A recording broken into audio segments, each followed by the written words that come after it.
My name is Donna Stallings. I was born with kind of a birth defect. And so that put me in the hospital quite often.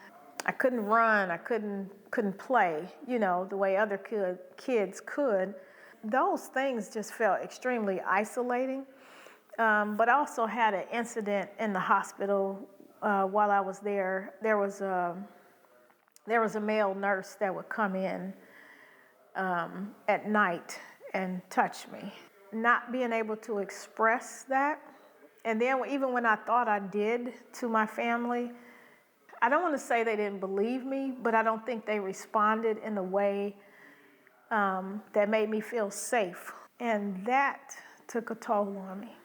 My grandfather was the key thing in my life, to the point I would even say now he was like an idol. What got me was when he got sick.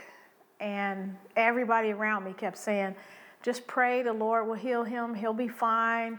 And so I did, and he died. And I was devastated. And I can't say that one thing was the thing that pushed me toward suicide, because I think the sickness, day in and day out, the stress of it, and feeling like I couldn't really talk to anybody about it. But when my grandfather died, that was like the tipping point, because he was everything to me. He was the only one that listened. Being able to talk to my grandfather was huge. Yeah. I remember that night I was in my room alone, and I was just screaming at the Lord, and I was like, I don't care. I'm not going to serve you. I hate you. So I took some pills, and I don't know how long it was, but I woke up later, and I was more angry at the Lord than anything. And I was like, you can't do this. It's my body. You can't tell me what to do with my body, and I'm killing myself whether you want me to or not, And so I went and took some more, and I woke up again. I went to the window and tried to unhook the window, and I was like, I don't care. I'm dying tonight, and you can't do anything about it. I'm going to jump out the window. I couldn't get the window open. I open this window all the time. Why is it not opening right now?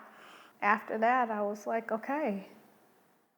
I think that Sunday after my grandfather died, I went to church, and the choir sang, because he lives, I can face tomorrow. And I just broke down. I was 12. I just asked the Lord that day, help me. And I will never turn back, never turn back. What I've learned to do is not be ashamed. I think the biggest trick, one of the biggest tricks of Satan is to keep us quiet. And when I felt like I could tell the Lord anything, then I felt like he could heal me from anything. But holding it in, pretending like, oh, I'm not angry, I'm not sad, I'm not, we're lying. You're just lying to yourself.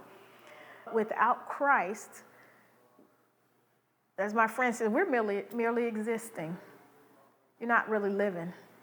And until we know the Lord, he is the one that gives us life. And so I would say to anybody who's considering suicide, even attempted, and you're still not really settled, try the Lord. That's what Scripture, try and see, because he's overwhelmingly capable to provide what we need for life and for godliness.